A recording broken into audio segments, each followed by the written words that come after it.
I'm here with Susan Lenart Kazmer, and Susan's been on the show with us before. She's very well known for metalwork and wire techniques, and you're going to share one special technique with us today. I love this wirework bird's nest effect that you created. Oh, thank you. You're yes. welcome. So how do we get started? I actually use, I think the secret to this type of a look is using many different gauges of wire. So I have in there some 16 gauge, 18 gauge. I have one 6 gauge. That's the heavy wire that I use as the base. So for me, I need to show the process of hammering it to flatten it out and then annealing it to make it dead soft. Okay, well, let's get started with the hammering. And I know you do online classes too, so people can check those out as well. And Absolutely. Through our website. Good. Okay. Okay, so this is actually an 18 gauge, and I'm going to come over here to my anvil. This is about the height that you want your anvil to be.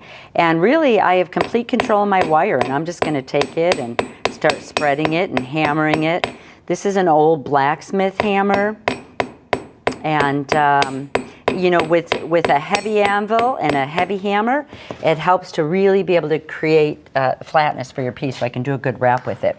This is my torch. It doesn't matter what type of torch you use, but I'm going to use this to anneal my piece. So the first thing I want to do, this is self-lighting, the first thing I want to do is draw a bead on each end, just so it's not scratchy when people wear it. So I'm just going to draw a bead on each end. And then I'm going to bring it up to a red glow. And this will make it butter soft, so I'll be able to bend it and work with it this way. And whenever you use a torch, you want to wear glasses, safety glasses or something like that. And remind us what's in the pan too. Oh, this is pumice that you find from volcanoes, and this is a steel pan. So it's called an annealing pan. And I like having a nice big one, and I torch a lot of wire at one time. And then you would quench it in water too after it's been torched. Okay. Yeah.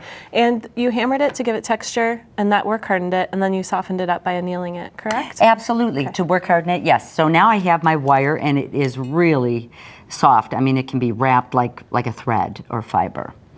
So I'm going to start with, this is the 6 gauge that I was talking about. I'm going to start with this wire as my base, and then I'm just going to lay all my pieces together. So I have about four pieces besides the middle piece. That's all the same gauge.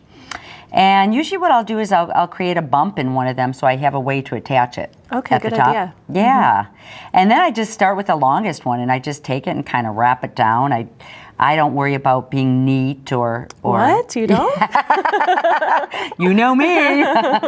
So, and then I just kind of bring it around and decide. I usually try to thin it out on the edges, so it's a little thinner, and I make sure my wire comes out like this.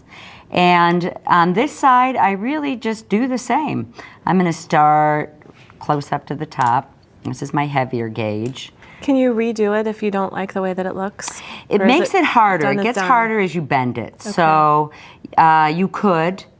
I usually try to do it all at once. When I unwind it, this is actually helping it to work harden. So, you know, that's kind of important with the piece. So voila.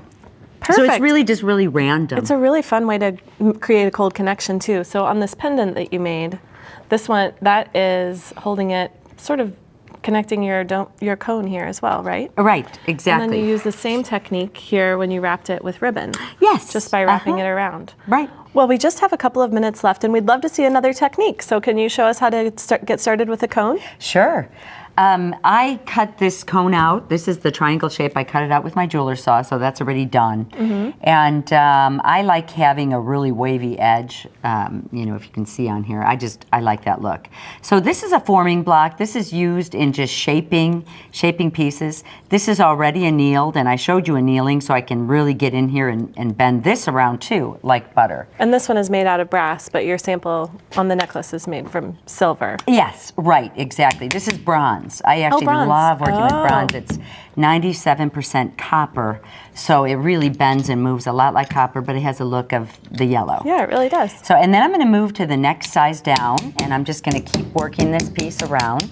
If this gets hard, if it gets too hard for me, I can go back and anneal this. I can pretty much do this piece without annealing it, so that's how I'm going to show it today.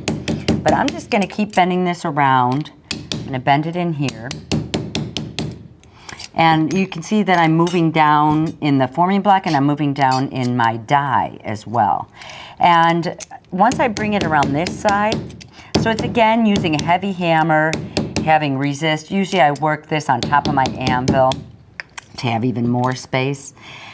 This actually is right here. This piece fits right here. So now I'm getting down, you can see I'm starting to get a cone shape. Right. Then I want to decide which side goes on the inside and which side is on the outside. And they're sort of naturally coming together that way too. Right, exactly, yeah. And now for this piece down here, I want this to be smaller, a lot smaller than the top. So I'm going to leave my top alone at this point and just work it down. So there's my cone starting. You can close it or leave it open. Okay. If I don't anneal my cone, I'm just going to finish bending it here. Yeah, well, let's take a look at the one on your necklace too, because it shows where it's coming to a point, and then you attach the ribbons and the pendant. This is a great idea. Thank you so much. Thank you. You're always full of Yeah. good ideas. Let's take a look at some of her other beautiful pieces.